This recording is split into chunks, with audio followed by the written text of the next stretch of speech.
Dear students welcome to study L two channel रे एक सुंदर और हेल्पफुल वीडियो सहित स्वागत जनाऊँ मु महेश। उद्भिदटी क्यों कोश को नहीं गढ़ा ता एककोशी ना बहुकोशी किंबा तार कोश को देखा जाए, शरीर गठन किभଳି रही, तार जल परिवहन केमती होउछि एवं बीज धारण क्षमता अनुसार बीज धारण क्षमता रही ना बीज धारण क्षमता नहीं, जदि अच्छी क्यों कैटेगोरी जाउछि ताहाकू बेस करिकी आपनकर उद्भिद जगत को विभागीकरण बा विभक्त बा कैटेगोराइज करा जाय थाए। तो प्रथम जो आपनकर विभागीकरण रे आछि ताहा होछि थालोफाइटा। यार आकार होछि सरल, एमानक शरीरर गंडी चेर एवं पत्र आदि विभक्त न होई केवल एक अविभक्त पिंडी बा थालस आकार रही थाए। एमानक शरीर रे थालस बा पिंडी रही थाए। एमानक शरीर भितरे आमे देखिबाकू पाइबा नाही शरीरर गंडी चेर एवं पत्र एमाने एभली भाबरे विभक्त हुअंती नाही। केउटा आपनकर हला थालोफाइटा। ता सहित एमाने एककोशी ही पारंती कि बहुकोशी विशिष्ट उद्भिद हे पारंती।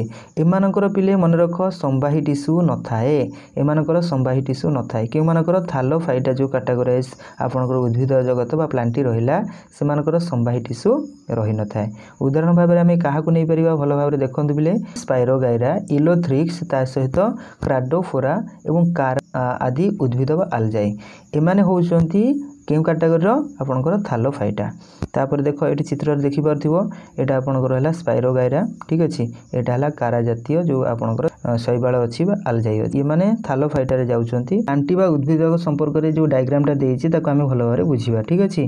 तो प्रथम रखंतु देखो उद्भिद जगत दि भाग रे विभक्त कर परिया। गोटे अविभक्त शरीर विशिष्ट उद्भिद जार विभक्त होई न थाए शरीरटी, जेमति आमे थालोफाइटा बोलिका एठी आपनकर लिखा है जाय। देखो थालोफाइटा। नेक्स्ट एठी आपन देखिबा शरीर विशिष्ट उद्भिद, विभक्त होइथिबा शरीर विशिष्ट उद्भिद जोठी कि आमे एठी देखुचे। ये मध्य दीटा कैटेगरी एठी भलो भाबरे देखो, एटा भलो भाबरे देखो। गोटे रहुची विभक्त शरीर विशिष्ट उद्भिद रे भास्कुलर टिश्यू विशिष्ट आ गोटे भास्कुलर टिश्यू विहीन। भास्कुलर टिश्यू विहीन किए ना आपनकर दे दिछि ब्रायोफाइटा।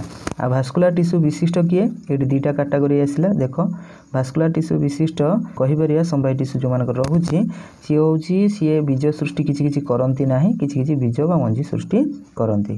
तो बीज सृष्टि करूथिबा को आमे कोन कहिबा, बीज सृष्टि करूनथिबा कोन कहिबा, ठीक अछि। बीज सृष्टि करे नाही जिए बा बीज बा मंजी तयारी करे नाही जिए सी हला बीज सृष्टि करि थाए के ना फानेरोगाम्स। एठी भलो भाबरे देखंतु फानेरोगाम्स। तो ये फानेरोगाम्स को आमे दि प्रकार कैटेगोराइज करि परिबा। तो फानेरोगाम्स आपनकर गोटे हला नग्न बीजी, गोटे हला आवृत बीजी, जोटा कि आमे ओडिया रे कहउचंती। तो आवृत बीजी को आमे कहि परिबा बिले एंजियोस्पर्म आ नग्न बीजी को आमे बिले कहि परिबा जिम्नोस्पर्म। एठी आपनकर आसी गला आवृत बीज रे दि प्रकार देखंतु मंजी एठी मंजी, किंतु आमे जदी मंजी हिसाब रे केवल देखिया नाही एंजियोस्पर्म होची आवृत बीजी। तो बीजटा को ताहा आवृत करी बा कवर करी रखि थाए, जोटा कि एक बीजपत्री हे पारे किंबा दुई बीजपत्री हे पारे। एक बीज विशिष्ट जो आपनकर उद्भिद रहला एक बीजपत्री कहंती, दुई बीजपत्र जोटी रहला एटा दुई बीजपत्री कुआ जाय। ठीक भाबरे बुझी पाइले। नेक्स्ट आपनकर जो द्वितीय कैटेगरी अछि ताहा होची ब्रायोफाइटा। एई ब्रायोफाइटा जो उद्भिद माने रहिले एमानक शरीरटा बा बॉडीटा चेप्टा होई थाए। एमानक शरीर जो कांड मूल पत्र ए सब थाए ना ता जम्मा भी बारी हुए नाही, ठीक अछि।